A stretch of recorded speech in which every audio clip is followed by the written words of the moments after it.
My name is Miriam, and I am the voice of Stockton.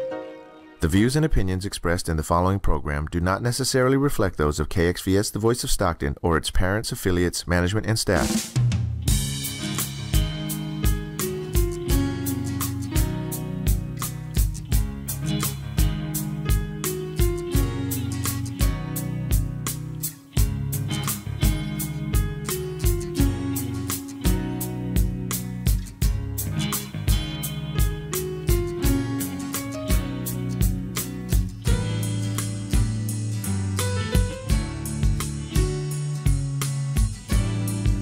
Okay, hello, welcome to the Vigil show. My name is the Vigil, and thank you for watching us. The voice of Stockton, KXVS 92.1 FM. I'd like to thank you for watching. I have a great guest coming in town. A candidate, Nickolas Wildstar, and I'd like to thank you to come and come in on your busy schedule. And I really appreciate coming in on the last minute. And when I saw you came in, so I definitely welcome you to come to the radio. And I brought you, and you're going to introduce other people that you brought in. So tell me, how does it feel running all over town in California? It feels wonderful. California is a beautiful state. So I'm very excited to have an opportunity to travel and see it from top to bottom, as well as meet all of the beautiful people in between. So campaigning has definitely been a privilege to me. So thank you to all of the people out there that have contributed to my campaign to even make it possible to where I'm able to tour the state and meet everyone and let them know about my campaign for governor. Well, that's awesome. So how far along have you been traveling when campaigning of your running? I've been traveling from Grass Valley to Nevada County to Santa Clara to Pasadena to Orange County, where I live at. I've bounced around all throughout Orange County and Los Angeles County. So I've been doing my best to, again, just go to every little small town, every big town, and meet as many people throughout the state as possible. So I can't really say how much mileage is on the car, but I'm pretty sure there's a lot of mileage on the car. It's been accumulating. So far, what part are you from, you said? I'm from Orange County. I'm actually from Milwaukee, Wisconsin. Okay, but what party I'm saying that you're Fullerton. No. What party you're running? What political party? Political party. I apologize. It's a bit difficult to hear you in the headphones. Yeah. What party are you from? Libertarian Party. Okay, Libertarian. And so the Libertarian have been endorsing you a lot all over the California state? Yes, I've actually gained the endorsement of San Joaquin County, so I'm very thankful to the Libertarian Party of San Joaquin. The county affiliates are made up of volunteers from people in those communities, so it's very a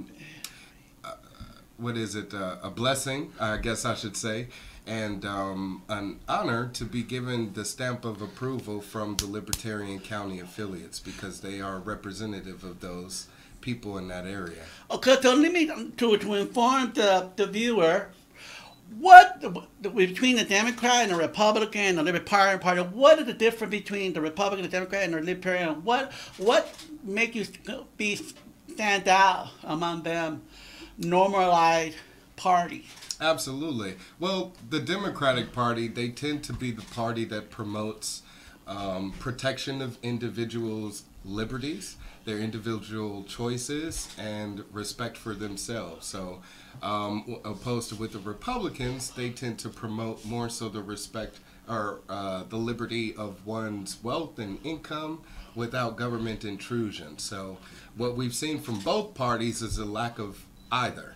So the Libertarian Party takes the best of both parties, combines them into one, and without all of the bureaucracy in between. All the red tape, you mean? Exactly, all of the red tape. So it's liberty without any bounds, any restrictions, and my job as a libertarian would be to defend those rights, those natural rights. Okay, so now, so tell me what your your platform running for state California governor. Absolutely. Well, first and foremost, I would like to have an opportunity for the state of California to get more money. Right now, the state is tremendously in debt, and the governor currently signed a $300 billion spending bill, so it's going to send us even further in debt. So we're indebting not only ourselves, but future generations. I would like to have an opportunity to generate some wealth in the state by eliminating the income tax, such as states like Texas and Florida, where they have no income tax at all. So I would like to reduce the income tax and allow the people in this state that are working hard to make this state the 6th largest economy in the world to make more money and bring in an influx of capital into the state that's much needed to pay off that debt. But you know, a lot of people say that, it's going to be dead no matter what's going to, how long they keep printing money. The last time I went to San Francisco, when I went on a school field trip, and we went to the Mint, and you can see all the money print, boom, boom, sheet of paper, boom. And that's all it is, printing money. As long as they keep getting debt, I mean, as long as they keep printing paper, you're not going to be in debt at all. So why are you well, you would think that, but with regards to the hoarding of the quote-unquote rich people, that's preventing that that spreading of the wealth to those in need. So it's preventing an opportunity from those who actually need money to get money. So, and it's a control of wealth. Okay, okay. So, but basically, that's a good point. Because a lot of people think that the government should contribute help to the people, the government. But we have a lot of nonprofit organizations that really do better of serving the people with health insurance, for the homeless, for the mental health, indeed, and for the educational. You know, there's a lot of much better. Yeah, organization itself, nonprofit organization, but the thing is that they get stipend from the state to do the service for them. Sometimes they're on their contract, and that's how you create jobs. You know what I mean? But as far as working class business, you know, you go to a restaurant and they're not gonna go and feed the hunger. You have to pay for your own food, right? But as far as nonprofit, when you give money and you need you're focused, okay, well, you're going to help the entire community. It takes a village to help people. You know what I mean? Exactly. So you have a lot of nonprofit organizations that do the government investing money into themselves. You know, it's a conflict of interest. Yes. Yeah, and if we allowed those nonprofit organizations to do what they do best, help those in need without the influence of money, then you would have those services be more readily available. Right now, government tends to get in the way with bureaucracy and licensing and regulations, etc., that prevents those NGOs from being able to help other people. So if government got out of the way and allowed people of the community to actually help each other, then we would see a quicker resolution to most of these problems. For instance, in Orange County, where I am, there's a law in Santa Ana that prevents people of the community from helping or feeding the homeless. We can be ticketed, and the same thing is in Los Angeles. There was a designer and architect that created these compartment homes that he was making for about $1,000, and he was giving away to the homeless. City officials came in, and because of license permits, prevented him from providing the homes to more people. So it again is government getting in the way, opposed to where if we're hiring them to help those in need, should not be paid to do so. And that's exactly what's happening with taxpayers' money. We're paying them out of our hard-earned money to help those in need, but yet at the same time, they're not doing exactly that. Okay. So the conflict of interest is, again, allowing people of the community to help give that money directly to those organizations that actually need it and would put it to better use. Well, that's a good point. I think that can happen. So what is your next, as far as, let's see, I lost my train of thought. We talk about the homeless, but also there was another thing you want to talk about. What do you think about the government, about DACA, immigration law? What do you think about that? That's a hot topic issue. What do you think? What's your stand on that? Absolutely. I feel like the immigration argument that's been created recently has been based a lot on prejudice. Before this last administration took office, there wasn't really too many complaints about the immigrants in this state. But then after the incident with Kay Steinle and it being used and politicized and sensationalized by the media to push an agenda to prevent those immigrants from coming into the state of California, it has created an argument where there is none. So I appreciate the governor actually taking a stance for the immigrants of the state and actually protecting them by creating the sanctuary law. But under the Constitution, he already had the authority to do so, because the Constitution only allows federal government to have jurisdiction over the naturalization of citizens, not the immigration process. So I think it should definitely be refined and reformed to where those immigrants that do come into the state of California are given an opportunity to apply for citizenship at no charge. Becoming a citizen should be your choice. You shouldn't be forced to do so. And we should look at immigrants coming into our state just as we do tourists. Whether they stay a month, a week, a year, or whatever the case may be, they're coming here to not only influx some money into our much needed economy, but they're also contributors. A lot of them start their own businesses that we also purchase products from. And it's a trade, it's an equal trade. And we need to start focusing more so on the adaptability of having a more immigrated society. That's what America has been founded on. We're a nation of immigrants, so we definitely shouldn't try to control that or restrict that in any way. Well, you know, I have my view on immigration. It's like my family comes from Central America, okay. And we come from there are a lot of, we go to Costa. We visit my aunt at Costa Rica. They have their own immigration law too. They have their own. When you go in, apply, when you get your passport, and you stay there more than like 5 years, they want you to leave because they think that you're taking over someone else's job.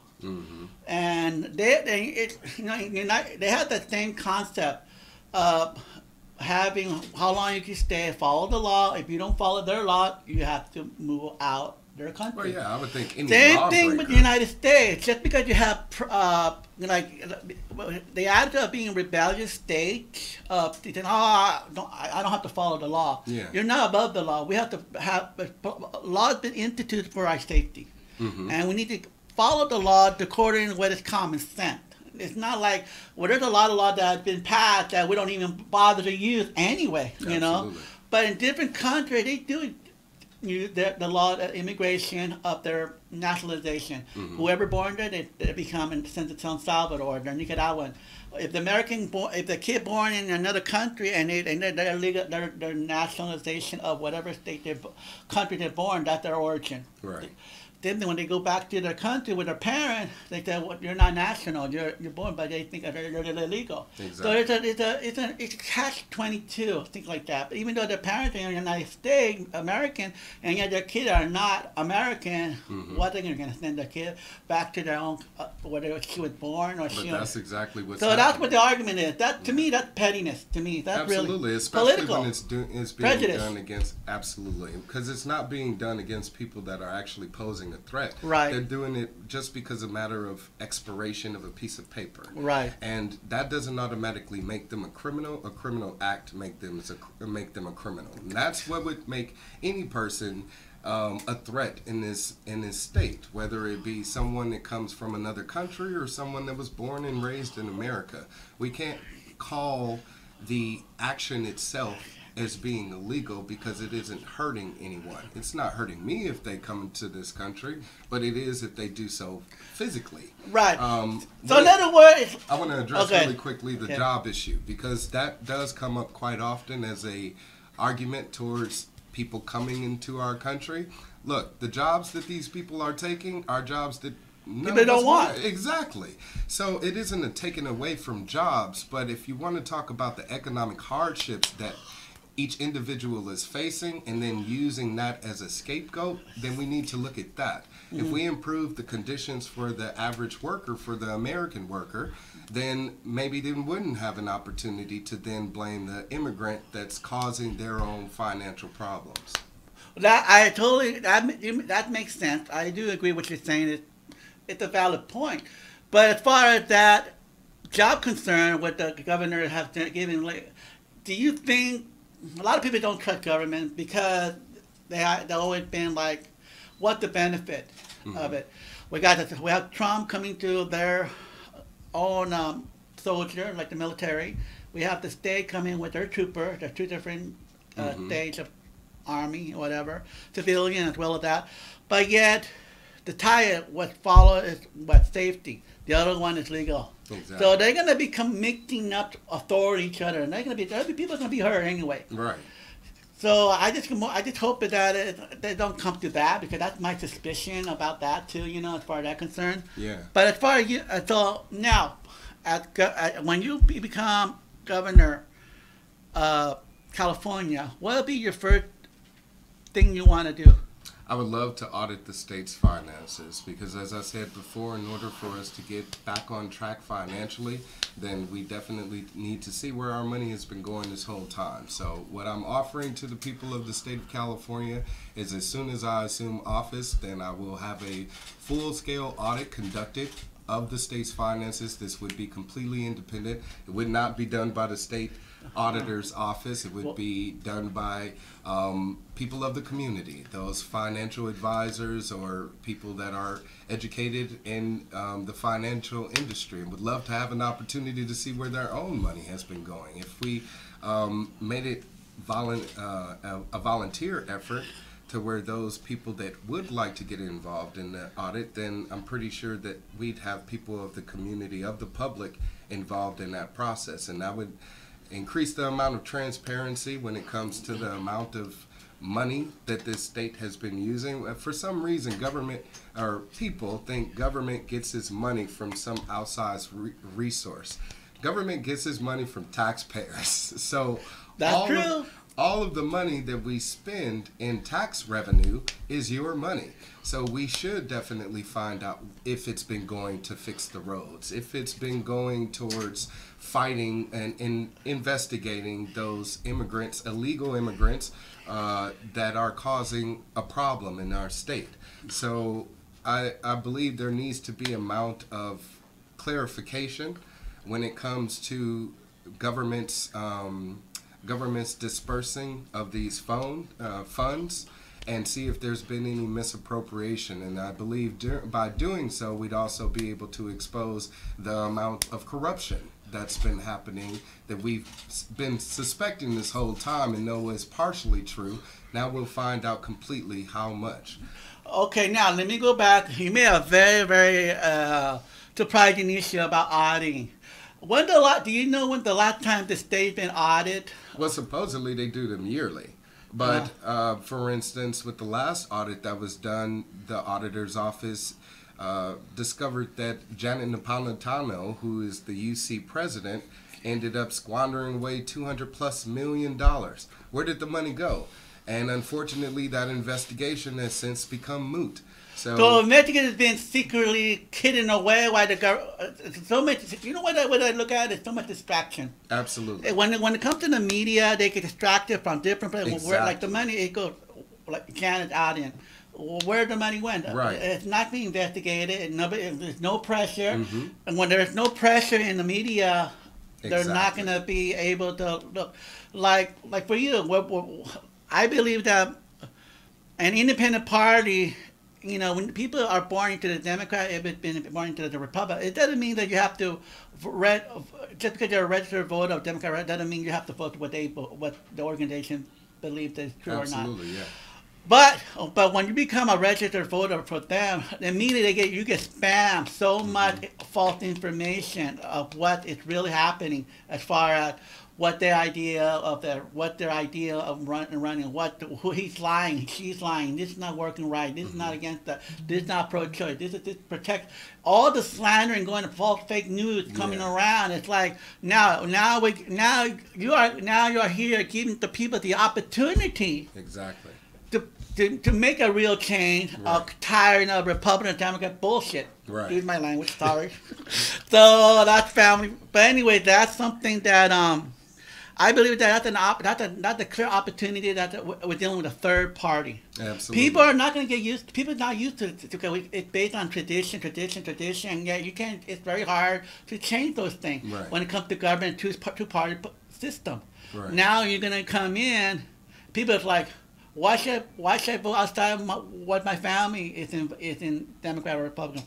It doesn't matter. Right. Because now since the millennium, they have their own idea, they have their own viewpoint. What is freedom? What is tolerant? What is an issue regarding to any information going on? You know what I mean? Yeah.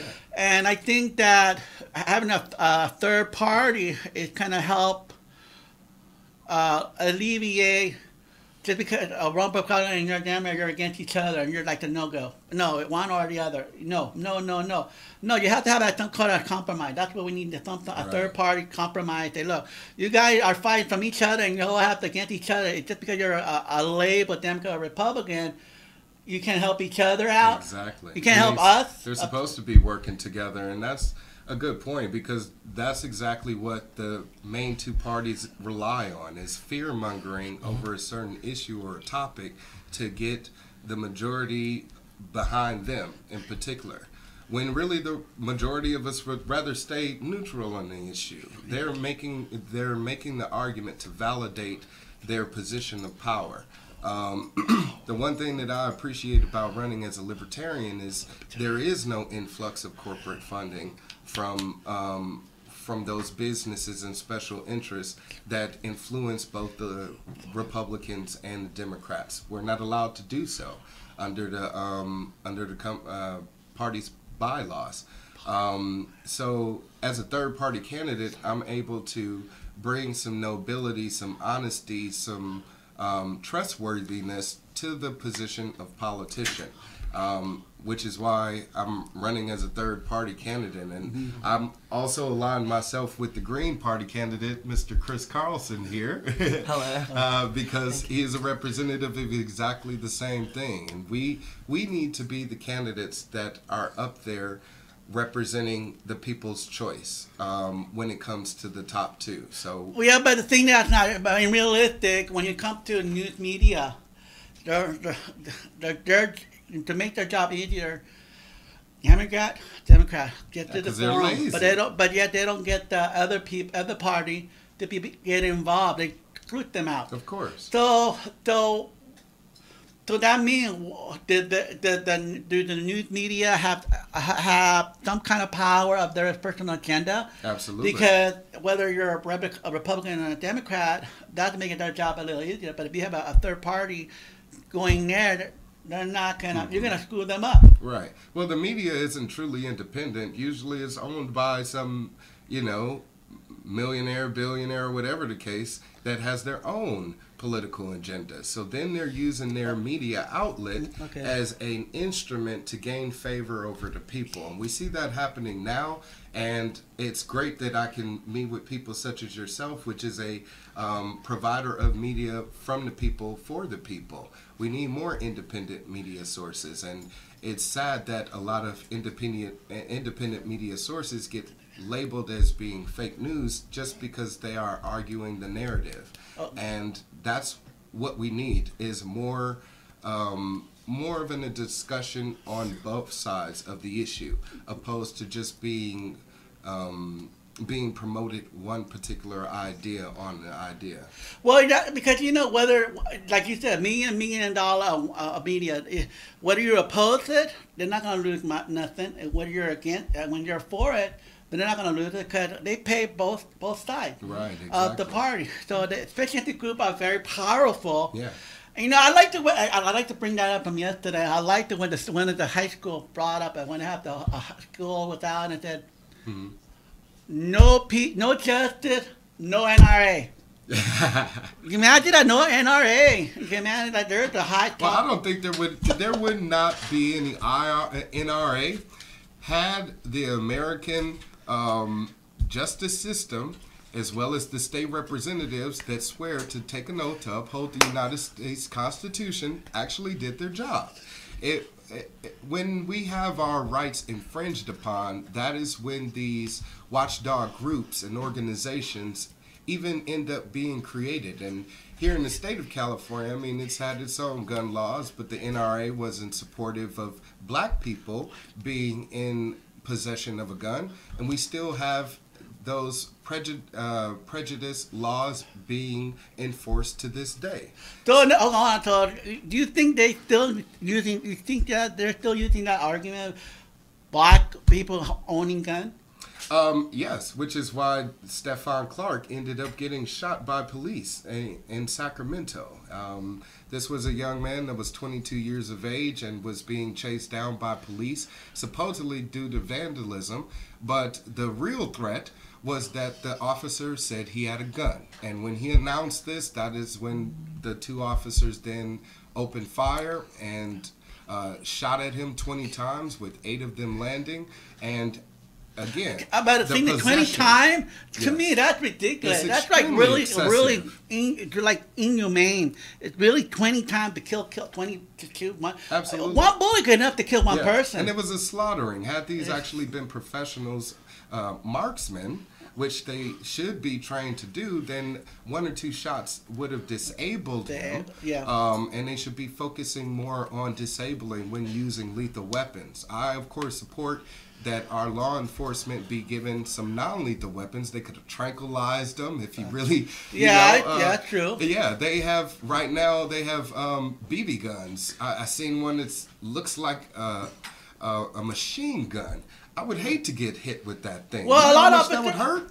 Yeah, but I think officers do have a valid point when people who want to give up their rifle or their gun, because you know that the gangster from different town, we're not going to give it up. But it's fear of the person in possession of a gun, and that's the problem itself. And that's what I'm saying is, if the person being in possession of a gun wasn't looked at as being a threat, then we wouldn't have the issue to begin with. And because we have this stigma against gun owners, that's why we have the problem persisting, whether it be a black person being in possession of the gun, a white person, an Asian person, a Spanish person, whatever the case may be, whatever person. If you're not one that's been approved, state approved, to be in possession of a weapon, then now you're a threat to the public. So, but the thing that when an operator chased after a person, they're not called suspect.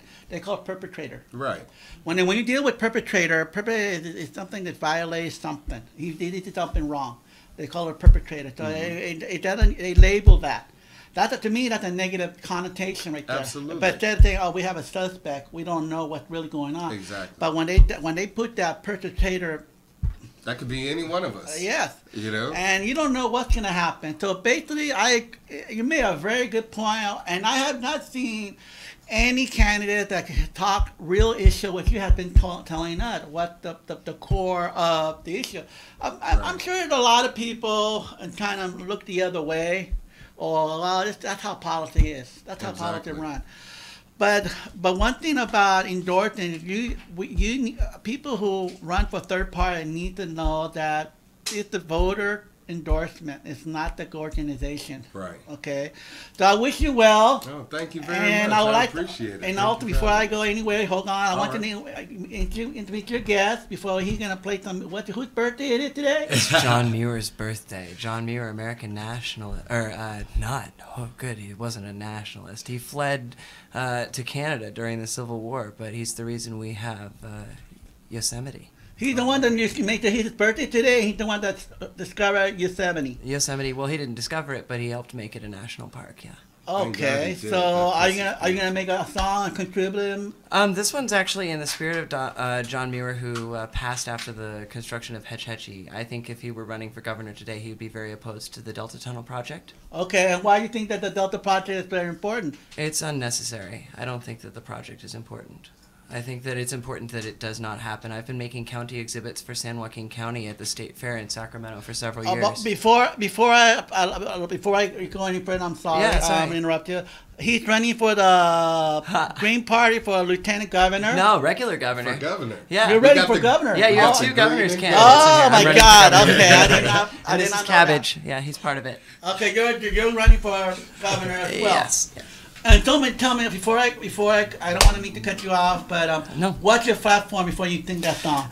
We have a ecological wisdom, future focus, and sustainability, and we're working for social justice. Okay. We want California to be infrastructure smart. We want to do our infrastructure once, and we want to do it well, and when we maintain it, we want to make sure that we're prepared for any kind of crisis that might be, and that we can manage that with as little impact on the environment as possible. So like for example, we had the bridge building, and you had a lot of they detonate a lot of bombs, and there's a little thing. So now when you're floating on a lot of ecological in the water will die with all that explosion. Fracking. So tell me, what would be practical resolving this, like you said, intelligent? We went around calling this a free country, and I mean I stand with Nickolas Wildstar on personal responsibility and liberty first, but that also includes a care and responsibility to your community, and for people to run around trashing the resources of others is an overstepping of their own liberties and the liberties of others, which is the right to life. And I believe that water is life. And in some parts of California, people are paying the highest prices for water for the poorest quality water. When it's being treated by 123 TCP, and it's really not a favorable outcome for a lot of Californians. And if you think about government trying to please everyone, they're not doing a very good job at that. It's a hard task, but it's not really where it counts the most. Keeping Nestle out of our municipal tap. Exactly. Resources, hundreds of millions of gallons of fresh water, and the price and cost that is now being tried to be financed by Southern California firms or passed on to taxpayers could buy 6 or 7 desalination plants that could even provide enough with the rising seas to green the entire state of California and reverse desertification. Wow. We could use the brine waste product from desalination for de-icing the roads in the north during the winter, or making baking soda, which is a wonderful household cleaning alternative. or sell it. Yeah, Make some money. It's all good Well, once that's we awesome. get that. We So don't need the Delta tunnels. I'm glad you're running. Thank you I very hope much. you much success as well too. I hope Yeah. you get either one of you get it. Oh, So thank tell you. me. Okay, go ahead and sing your tune. Yeah, so this is a tune, this guitar kind of features heavily in Delta blues, and I'm from Sacramento, real into California by the rivers, so I wanted to do a little tribute here and make it sound kind of cool, so.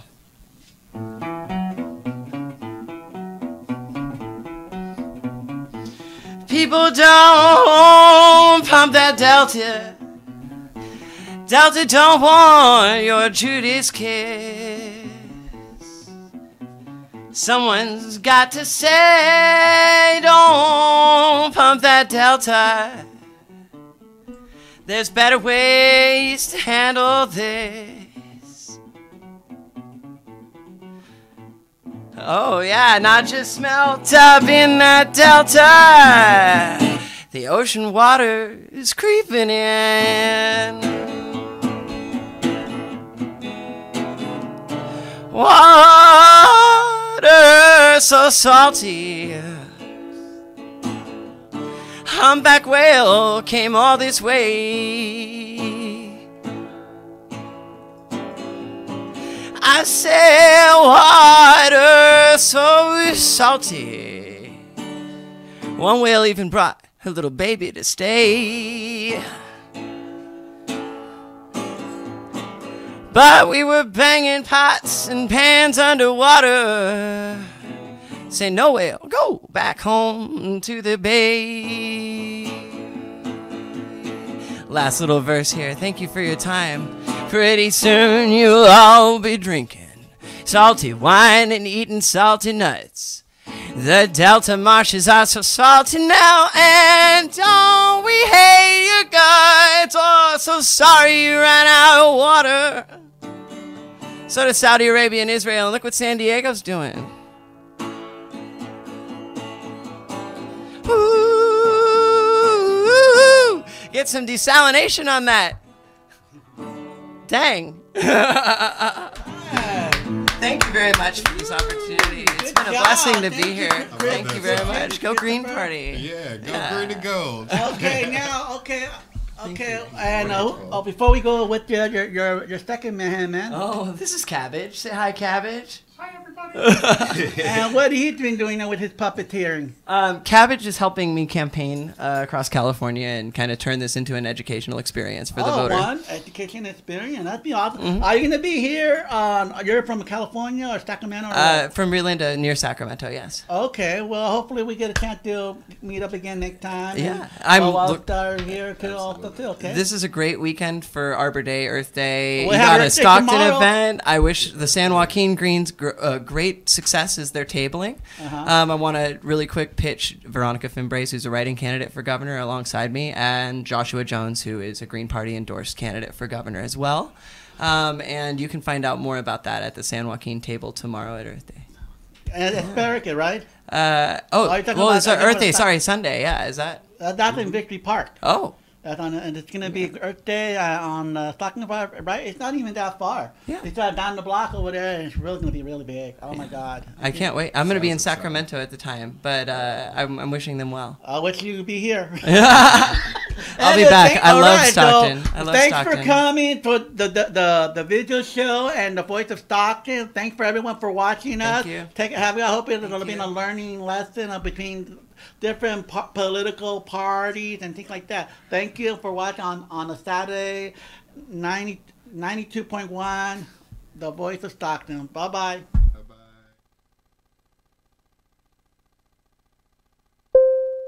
The views and opinions expressed in the following program